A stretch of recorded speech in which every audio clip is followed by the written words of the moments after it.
Give it up for Mikey. Mike always pronounces my name wrong. He always calls me, well, my name actually is Ryco. He always calls me Ryco. But I need to grow out the mustache a little deeper for Ryco. So I had, I'll tell you guys, I was at work on Friday, and this woman who works with me came up, and she's like, "Hey, check this out. I just rescued this dog."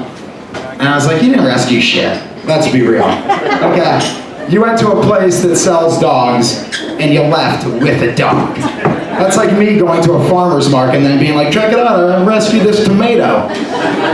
It's outrageous. It's a transaction. It's not a rescue, okay? If transactions were rescues, then last night I was at Rachel's and I rescued a lap dance. Because that's how I roll. And after the show, on my way home, I'm going to swing by my buddy's house and rescue a bag of weed. I can rescue so much taboo shit, I'm like a naughty firefighter. Since you guys are a group of strangers, I'll tell you a story about a very embarrassing day in my life. My sophomore year, I went back to college, and I went with this ridiculous haircut. It was like way long on top. I was very self-conscious about this cut. And I go to check in my dorm, and I give this little black girl, I give her my name, and she's supposed to give me a key, but instead, she just looks at me and she goes, I was like, "What?" And she's like, isn't nothing. I was like, "No, seriously, what?" And she's like, you just look exactly like Jimmy Neutron." I was like, "Excuse me? Have you ever seen Jimmy Neutron?" She goes, "Yeah, I watch that shit all the time." I was like, "All right."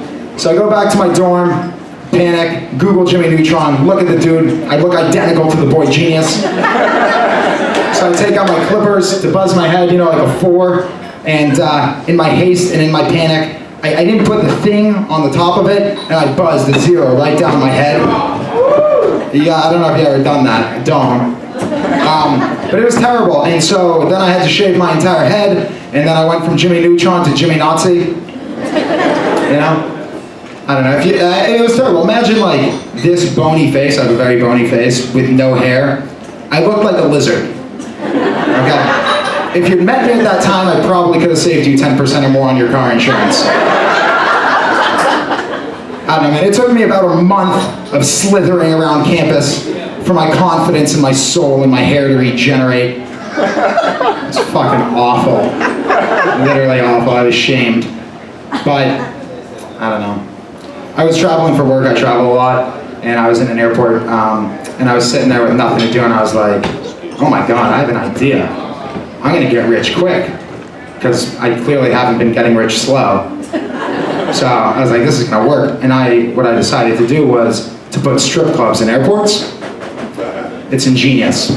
And what I'm gonna do is I'm gonna call it Gay Double D. Thank you. Right? But everything's very progressive and everybody needs to be equal. So I'm also gonna need a gay strip club. And of course I'll have one, and I will call that the cockpit. You know? But here's what I was thinking. I was like, there's gonna be some roadblocks. What we're gonna need first is we're gonna need to build some infrastructure, you know? We're going to need to build a daycare center for fathers who are traveling with their children. You, sir. Otherwise, you're just gonna have a horde of fatherless children running around in circles screaming.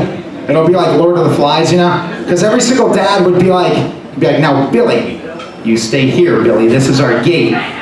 Daddy's gonna go buy something. Something that mommy hasn't given him in a while. No, I don't know. Guys here are like, yeah, that's true. Another thing you're gonna have to make sure that doesn't happen is like the PA system, because you know on the airport they always have the announcements. Well, you're gonna need to make sure that the wires don't get crossed from the strip club to the airport, you know? Because then it would be like, this is the final boarding call for flight 2392, non-stop service to gentlemen. 3 for 1 dances, come dance, come your pants. You know what else? You kind of have an issue if, you know how they're always like, if you see any suspicious people, please report them. You'd see dudes like this, be like, walking into the cockpit. I don't know. That's a new joke that didn't go well. Thank you. What else? I'll leave you guys with this. Also a new joke. Hope it goes better. Have you ever noticed that guys from New York, when they argue, they always say the most outlandish shit? Almost like they're trying to make everybody around them laugh. You know, at their argument. One dude will be like, hey, what are you doing? You goose-necked, flat-footed motherfucker. I will break your jaw.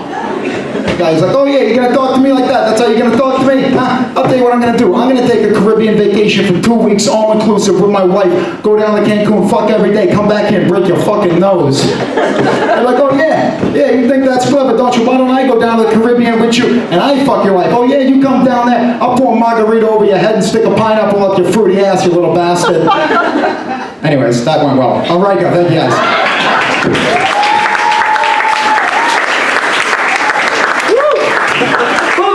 Ryco NB, everybody!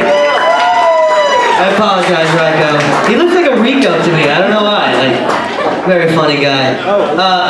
First time here at the Buddah. Very good stuff, man. Give it one more time for Ryco over there. Up next, we have another first timer here on a Saturday. She is so funny. She's actually just started comedy a couple months ago. I decided to invite her here because I thought she was hilarious. Give it up for the one, the only Miss